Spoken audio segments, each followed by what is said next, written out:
Good morning. Happy Friday. Today is May 2nd, and I am actually really liking this weekend. To be honest with you, collectively, probably going to be a lot of stupid stuff. Some like delusions of grandeur and some Christian nationalist nonsense probably starting. But honestly, I kind of want to focus on us as individuals this weekend because things are about to get really weird out in the world, weirder out in the world. And it doesn't hurt to, take a few days to focus on yourself to kind of get yourself in a pretty good space before things go too wonky out there. So today, Friday, the moon is in Cancer. And we're kind of, in that warm and kind of comfortable, stable space where we're empathetic, we're compassionate, we're intuitive. We can really interact with people pretty well when the moon is in Cancer most of the time, as long as they're not being complete jerks. But we also have the Venus-Neptune conjunction today. It is exact this morning. So this is starting a new cycle between Venus and Neptune. They are getting together, merging together, starting brand new, and it's happening in the sign of Aries, which is also new beginnings as well. Now, as far as like finances go, great time to start something new, chasing your dreams, planting that seed, moving forward. It is a great time to start new creative endeavors, new projects, things like that. And when you're thinking about finances and such, it's really a good time to use that imagination moving forward because things are changing. Everything's going different. We're going to need different ways of doing things in the future. So this is really a good time to really lean on that intuition and chase those dreams and making the dreams reality and things of that nature when it comes to financial stuff and creative endeavors. However, when it comes to relationships, this one is tricky. It is, oftentimes a time where new relationships begin. They kind of begin under this warm, fuzzy, foggy type of energy. Now, this one in particular, though, Venus is in the morning star position where we're more inclined to reach out to other people. We want to interact with others more. We want to be a little less selfish, right? However, that debilitated Venus being in Aries, this is like people reaching out to help you, whether it's financially or emotionally, whatever, just to give you support in some way. But they're doing it for selfish reasons. Maybe not intentionally, but oftentimes subconsciously. This is where you get somebody who comes in, and I have something similar in my natal chart. I have a morning star Venus that is debilitated in Scorpio. Oftentimes, when I look back, most of my relationships and situationships started out with either me helping somebody or them helping me, whether it was financially, I needed help with the bills and somebody else needed a place to live. So boom, I've got a roommate. Next thing I know, that roommate is becoming a relationship. Things like that.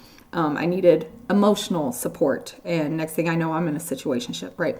And I'm not saying that people do this intentionally. I can only think of one in my past that I would actually point to and say, yeah, they did that on purpose, okay? But the fact is, once you remove, like you can't provide whatever that selfish reason was for them, or you start refusing to do that for whatever reason, you'll find that that's when they disappear on you, okay? So just kind of keep that in mind when you're talking to others, you're interacting with others. If they're offering help, ask yourself, is there something that they want out of you? Are they there for genuine, they care about you purposes, or are they there because they know that caring about you is going to get them something in return? This doesn't mean that you can't start relationships under this. You absolutely can. You've just got to use your intuition and your discernment and make sure that whatever it is that you may be getting into, whether this is romantic, friendship, partnership, business, whatever, that this is a situation where you are able to be your true, authentic self, where this person is not going to keep you in some type of box, where your identity is not wrapped up in the relationship itself, and that you're actually able to be yourself. You're able to be spontaneous and have a little fun and things of that nature. You're not feeling confined within the relationships. So really make sure you're listening to your intuition if you're finding yourself in any of these situations where you may start some type of relationship of any kind. Tomorrow, really nice energy. Tomorrow, the moon is in Leo. That always makes us feel a little better. It's going to be ruling the sun in are ruled by the sun in Taurus. This is, it's warm, it's comfortable, it feels good. Enjoy that. Have a little fun. Play with the kids. Go out and have a good time. Don't do anything stupid, but have some fun tomorrow. Take the time to relax, withdraw from everything going on in the world, and breathe for a little bit. You have to take care of yourself in the midst of things being chaotic and crazy. Otherwise, you will end up collapsing, okay? So take that day tomorrow. Have fun. Enjoy yourself. Sunday is where things get a little tricky. So on Sunday, we have a first quarter moon at 14 degrees of Leo. This is adjusting a story that began around August 4th of last year. And this is all about how are you shining? How are you standing up in the world? How are you separating yourself from the crowd here? What is it that lights you up? How are you moving in that energy? This is where you're going to have to make an adjustment on that. You'll probably see something happen that makes you go, oh, I should do it this way instead of this way. But then we also have Pluto stationing retrograde on Sunday. I actually like Pluto retrograde in Aquarius, mainly because I don't have anything to hide. This is going to be a big lesson in living your life authentically, self-awareness, radical self-acceptance, right? And learning how to not have any kind of like hate for yourself for the things that you've done in your past. It's really going to teach people that if they don't want people to know what they're doing, then they probably shouldn't be doing it. Like this is going to be that energy where we start seeing all of these things come to the surface, because that's what Pluto retrograde does.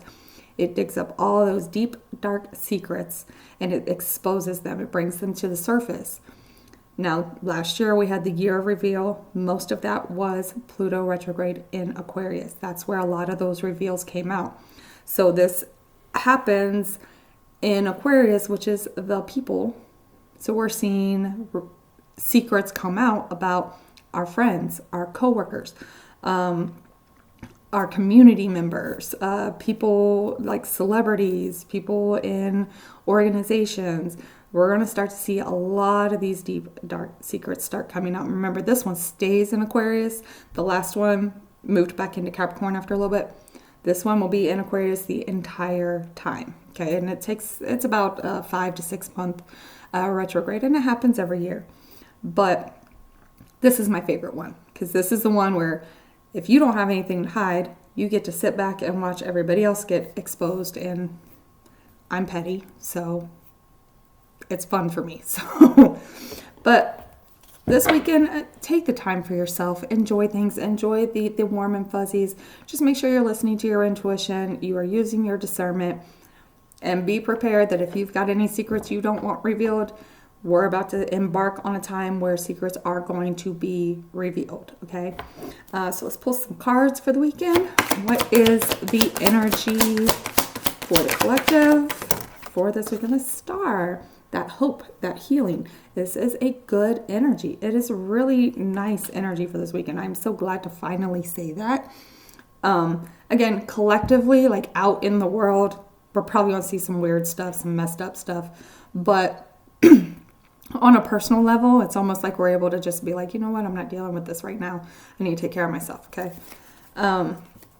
What to focus on? What does the collective need to focus on? 4 of Pentacles. What are you still holding on to that you need to let go of? What secrets are you holding on to that weigh you back? What is holding you down? What is keeping you from being yourself, being your authentic self? What is keeping you from chasing your dreams? Really focus on that this weekend, because this is like those moments where like you feel good and you stop for a minute and you go, why can't I be like this all the time? Why can't it be this way all the time? And you start kind of thinking about that, right? That's the kind of energy I'm getting here. That Venus-Neptune conjunction is very dreamy, right? And there's no reason not to be dreamy in your life. You can absolutely chase some dreams. You can absolutely do things that other people might think are crazy. As long as, you're not doing it in a way that's going to harm you or anyone. Absolutely. What is holding you back? Okay. What to avoid this weekend? What does collective need to avoid this weekend? The Ace of Pentacles. That's cute, actually. No planting the seed. So, again, like I said, we're going to see a lot of things come up over this next several months. Seeds that you plant right now are going to probably be uprooted pretty quickly if we're not really paying attention to things going on around us.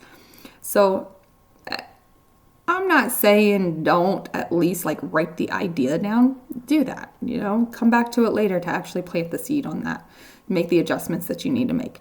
And that's a lot of it is because we have that Pluto retrograde coming up. We have the first quarter moon coming up.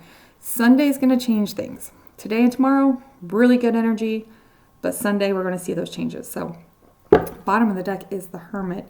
So this is all about finding your inner light, doing that healing work, having discussions with your spirit guides, with, you know, your deities, whoever, and really kind of figuring out who you are. That's really a lot of what this Venus-Neptune conjunction in Aries is really telling us.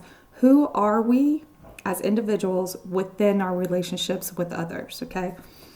So, clarifiers for the start. It is so gloomy today. I live in the desert. It's not usually gloomy like this. Why can't I hold on to this deck this morning? Clarifiers for the star, please. I think I just suddenly forgot how to shuffle.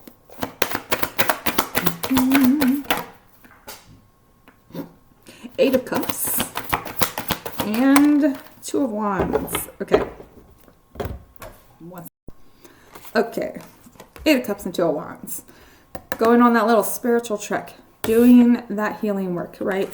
This is that like kind of looking forward to see where you need to be, what you need to let go of to move forward so that you can make those decisions to chase after your dreams, to chase after the things that light you up and make you feel good and keep you going. Remember, I'm actually going to do a video about this in a little bit, but when we're talking about the sun in your natal chart, that's your life force. That is your vitality. And when that is stifled, you can like physically get ill. Like it creates a lot of issues for you mentally and physically and energetically.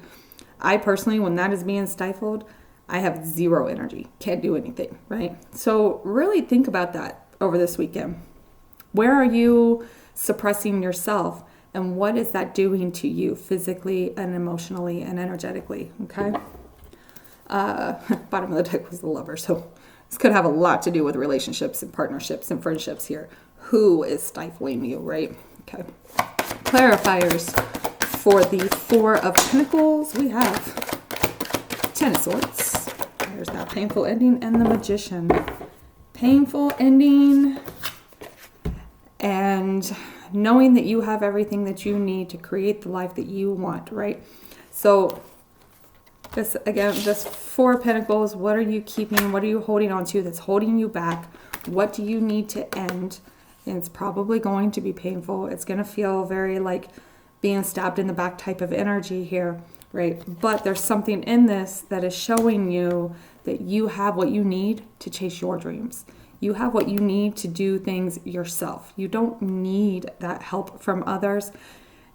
You're just, maybe you're holding too much. Maybe you've got too much on you. You're taking too much responsibility. A lot of times for other people. And that's what's keeping you from doing your thing the way you want to do it, right? So this is giving me like beginning and an ending. Like this is things happening that you don't like, messed up things happening that bring a positive outcome, right? It's taking those things off. You can't keep loading up your life with stuff without letting go of other things. Okay. Bottom of the deck there is the Ace of Swords. So there's clarity and truth. Ace of Pentacles. Oh. We have Seven of Wands. Just guarding yourself, guarding your heart, guarding your dreams, and Page of Swords. All right, this is definitely giving me the energy of be careful of who you're interacting with. Be careful of who you're partnering up with in any kind of manner, right? Okay, hold on. The guarding yourself against like these people that like to gossip, the people that are maybe they're in your space pretending to help because they're trying to get information to take back somewhere, right? Things along that nature. Be careful of people who are immature and childish, right? Like there's a lot of childish energy here that is on that negative side. Venus in Aries can be very childish. It can be very petty. It can be very much, let me see what I can find out about somebody. So really be careful of who you're planting seeds with. Be careful of who you're starting new things with.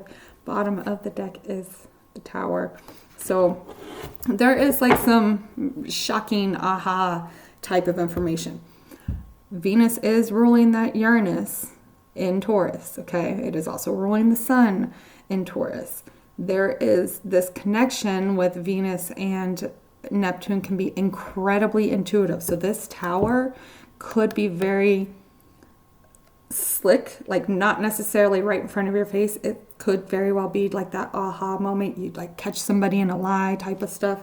So just keep that in mind. Listen to your intuition. Use your discernment. But, you know, figure out who you are. Learn how to live your life in your way, in the ways that light you up and keep you going. And figure out what you need to drop to be able to move forward here. With every ending, there is a new beginning, and vice versa. You can't have a new beginning without ending something else.